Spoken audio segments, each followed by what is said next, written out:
4 wide receivers that I absolutely love for fantasy football 2025. Back in the SUV, we don't stop. We can't stop. We do not stop here on the number one fantasy football podcast.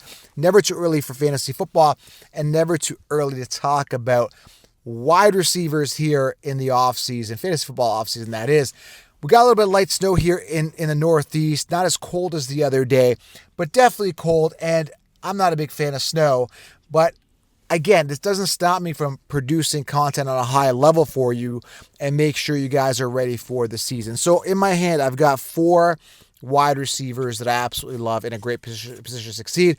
And I want to give you guys some context here in regards to drafting wide receivers for this year and beyond, because I'm looking at some rankings, some early consensus rankings are out. I even had just a look right now at the running back rankings. It's so funny. The top 4 running backs are the 4 running backs that I was recommending in 16 rounds. This is why I'm telling you guys, rankings do not work. Grab 16 rounds. You can pre-order right now. There's a link below right here. You can get in very early. It's never too early to book your seat to the number one draft solution. It's going to help you guys win your league. So you can get it below.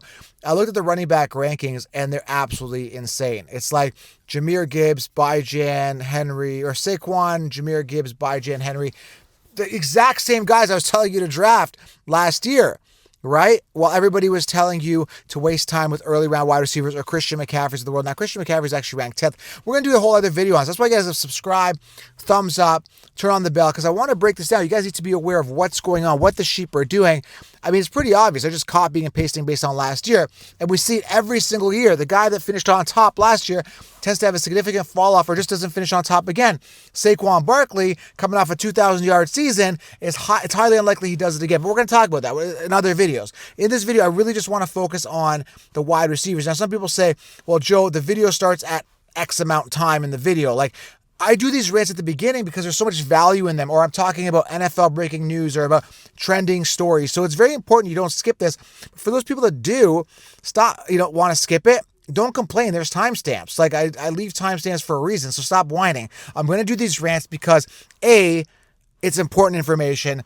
B, it's personal, right? I'm connecting with you guys. We're talking, we're chatting. Nobody else does this. They do cookie cutter podcasts, getting right to it, but the advice they're giving sucks anyway. Like, I don't know what to say. So I'm going to keep it more personal with you guys and, have more of these talks, okay? Now, I'm picking up my kids, so it's personal. Like, I'm here doing a personal thing, yet I'm bringing you guys into kind of my daily routine. And let me know what you guys do during the day. What do you guys do in the afternoon? Love to, I want to learn more about you guys, okay? So I try to get back to as many comments as I can. So smash it, tap it, slap, hit the thumbs up, turn on the bell, and drop any questions below. But I do want to get to these 4 wide receivers I absolutely love for this year. And I have just an overall discussion about wide receivers. Now, I remember I talked about this last year about these rookies, guys like Ladd McConkey, guys like Brian Thomas Jr., guys like Malik Neighbors, even Marvin Harrison Jr. They were in a position to succeed. Now, Marvin Harrison Jr. didn't have the greatest year. I understand that. We're going to talk about that in a second. But I want to let you know that there is a value. There's always value at wide receiver later on. You do not have to draft a wide receiver in round 1. Okay, we saw a failure of Tyreek Hill this past year. Absolutely busted. This is the guy that everyone's telling you to draft round 1. Okay, we saw those early round wide receivers, like for example Deebo Samuel, who was being drafted in 2nd to 3rd round, typically 3rd round, and Ayuk, both busted. In fact, Deebo Samuel finished 44th amongst wide receivers. Another example, Stephon Diggs. Now, he did have an injury, but he also finished like 64th. And this guy was coming off of the 3rd round. There's so many guys I told you to avoid early that absolutely busted in those early rounds that were wide receivers. And you got the value. You got Ladd McConkey. You got Brian Thomas Jr. later. And you guys are thriving, okay? So let's get to it here. I want to give you guys some context that you can wait a little bit on wide receiver, but it's just a matter of drafting the right wide receiver. And that's what I lay out in 16 rounds. That's why 16 rounds is the game changer. That's why people are winning their leagues, because I actually give advice that's practical and works. So we're not just basing it off rankings, because rankings don't help you win. It's such a simple thing. Rankings are just a guideline. So you know where players are coming off on ADP, and you can really exploit that and draft the right players using 16 rounds, okay? So let's talk about this. Who are the 4 wide receivers I love? I'm always thinking running backs. Always on my mind here, okay? First one here, I absolutely love. Will I be drafting him? I don't know. But the guy I'm talking about is Brian Thomas Jr. Love him. 133 targets, 87 receptions, 1,282 yards, 10 touchdowns, finished 4th in fantasy points. Now, talent is there. The opportunity was there, and I think he only gets better next year. Now, there is players that have sophomore slumps. They have this pinnacle year, rookie year, then they kind of fall off. We see it a bunch of times happening with players that are running backs, wide receivers. Puka had a bit of a down climb this year because he had such a pinnacle year before. But I think his numbers are really good, but I still think there's more to be had and be sought out with Brian Thomas Jr. Now, the problem I have with him right now is he's easily a top 5, top 10 wide receiver in fantasy. The sheep are on him, which means they're going to be drafting him in the first round, probably as late as the second, unfortunately. And that's the thing, where if you got 16 rounds, you would have got him in the 9th round in all your leagues and would have been crushing it at running back because you got the Saquon, the running backs, the Henrys and the Gibbs earlier on, and then you're able to get yourself Brian Thomas Jr. later. So the sheep are on him the same way that they were on Laporta this past year. And the year before, we were able to get Laporta in the 10th round. So I'm able to give you guys these gems with my content and on this channel. That's why you got to subscribe, turn on the bell, and drop any questions you have below. Again, remember that. But Brian Thomas Jr., I still love him. I love the talent. I may miss out on him simply because the sheep are on him now, and I'm going to be looking for the next best thing. But it's still early. He's still young in his career. Still a lot of time to be had for him to continue to grow, especially in Dynasty. If you're looking at Dynasty players you want to keep, you got to keep this guy. He's just so good. He's extremely talented. I think they can only get better, the Jacksonville Jaguars. They can only get better this year. So, Brian Thomas Jr., I just don't think he's going to be on my team this year, but I absolutely love him, okay? Number 2 here, and I'm surprised the sheep are actually not sleeping on him, is Puka Nacua, finished 26. Now, he only played 11 games.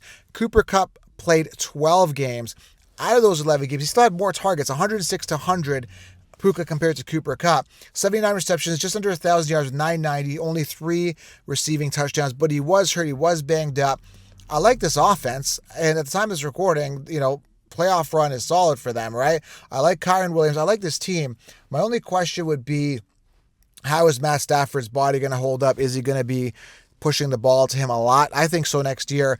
And also, how much less are we going to see a Cooper Kupp? I don't know. I got to double check this, but I think Kupp's a free agent or something. Go check into it. But either way, even if Kupp's there, I don't think he will be. But even if he is, let's say, he's entering, his 9th, 10th season or something. I think 9th season. That's crazy. Just not a guy that's been that good. And I was looking at it. He's not a guy that gets 1,000-yard seasons a lot. I think he's only got it once or twice in his career. He's not a great receiver. And I remember the year where he had that record year. I think it was 21 or 2022. And everybody was drafting him as the number 1 receiver the year after. I'm like, dude, he's not that good. It was just one good year. But you can see in his entire career, he's never really had a ton of 1,000-yard receiving seasons. He's just not outstanding, right? So don't draft Cooper Kupp. And everybody was drafting him because he had that pinnacle season. And I think he's kind of fallen off. And I think Puka takes a step up. So I like him. Unfortunately, again, the sheep are actually on top of him. Even though he finished 26th, they're not copying and pasting, which is actually surprising because of the talent opportunity. He's back up into the top 10. Now, I was not drafting him last year based on the fact that Kupp was back, based on a pinnacle season. So I avoided Puka, and I was right to do so, but it was pretty much coming off end of round 1, and that's what the sheep love, and they're kind of saving face, so they've got him back on top again for next year. But Puka, I still love him. I love the talent, love the opportunity. I think there's going to be a regression for Cooper Kupp, so I think there's going to be a ton of upside, but unfortunately, again, he's very, very expensive, okay? The next guy won't be as expensive, and I absolutely love him, and you want to definitely target him, but there is an issue with him. Before I tell you who that is, head over to mybookie.ag. We got playoff football coming up this week. Head over to mybookie.ag. Use code FFC. This is going to cover you for all your sports bets. Fantasy's over now. Get into sports bets, enhance your game watching experience. You're going to love this site, mybookie.ag. If you use that code FFC, they'll give you a 50% match deposit. So head on over there right now. Mybookie.ag, still an amazing deal there with that code. Lots of perks. And if you guys want my picks, Counselor's Edge below. If you want to know who's going to win the Super Bowl, Counselor's Edge below. It's all going to be there for you. Combo the two, and you're going to have a winning formula, okay? So, third wide receiver is Marvin Harrison Jr. Now, here's the thing. The Sheepses are actually sleeping on him because he finished 30th amongst wide receivers. So Marvin Harrison Jr., you're going to get him at a discount. Remember, this guy was coming off in the 2nd round, which is crazy. I mean, if you think back, the opportunity was there for Marvin Harrison Jr. The problem is what you have there is you got a Kyler Murray problem, and he absolutely sucks. Kyler Murray sucks. And the fact that Kyler Murray actually finished this season tells me that he's not going to finish next season because he doesn't really finish seasons. He always gets hurt or something happens. So Marvin Harrison Jr., like I said, finished 30th amongst wide receivers, and is currently ranked 26th on the Sheep rankings in half-point PPR. So when I look at Marvin Harrison Jr., I'm seeing a guy that's great talent. I was reading somewhere that historically his stats matched his dad's stats, when his rookie year happened. So he's kind of encouraged to have better seasons moving forward. 116 targets, 62 receptions. Again, we want to see that come up, 62 receptions, under 1,000 yards, and 8 touchdowns. We want to see him 10 touchdowns, double-digit touchdowns. We want to see him catch more of the balls. But again, you got Kyler Murray throwing the ball. He's just not that good. And this is going to be an issue for wide receivers this entire year because we got so many question marks at quarterback. Sam Darnold crapping the bed during playoffs.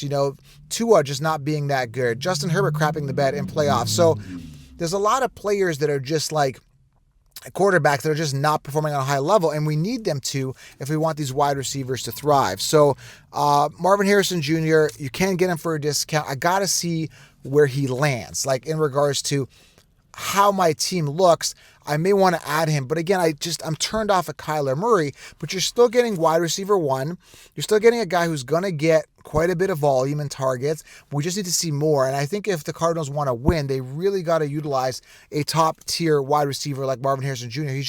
The quarterback play sucks. That's the thing that's really hindering him. But he could be value, and he could only move up from this past year. He's got some upside. So Marvin Harrison Jr., young, talented, upside, volume, value, right? But we have a Kyler Murray problem, which again, I got to kind of assess in the offseason to see how I feel. I hope they just get rid of Kyler. I just don't think he's that good. Like, there's so many quarterbacks that just aren't that good that are playing, which is crazy. So that's number 3. Number 4. Now I'm going to get a lot of flack for this, and people are like, I told you. I don't care, because it's a new year. It's a new time. Number 4 is Nico Collins. Now hold on a second. You're going to say, well, Joe, you didn't like Nico last year. You said he sucked.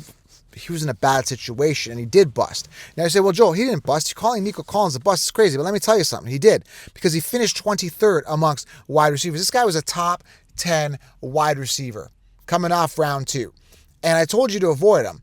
And sure enough, he got hurt. He only played 12 games. He missed pretty much half your season. That's a lot of games to miss. And yes, injury does count.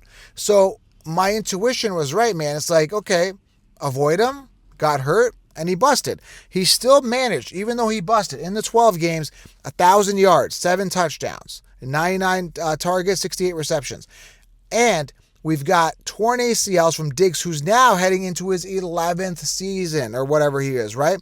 Yeah. He's like old as dirt.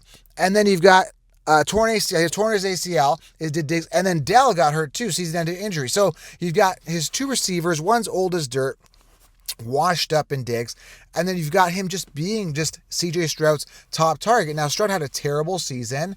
I believe that the Texans are not going to move away from Stroud. They're going to play him again this year, and he can only do better, and Nico's his top target. So I got to see what else they do at wide receiver with Dell being out, Diggs being banged up, not going to be 100%, and probably I think he's on free agency as well. What are they going to do at wide receiver? Who else are they going to bring in? But no matter what, I just feel that Nico is just going to continue to get more and more targets this upcoming year, and they can only move up from last year. And Nico had his down year with the injury. But that being said, the injury's in the back of my mind. Could Nico be injury prone, hamstring stuff lingering? Very possible. And that's what concern.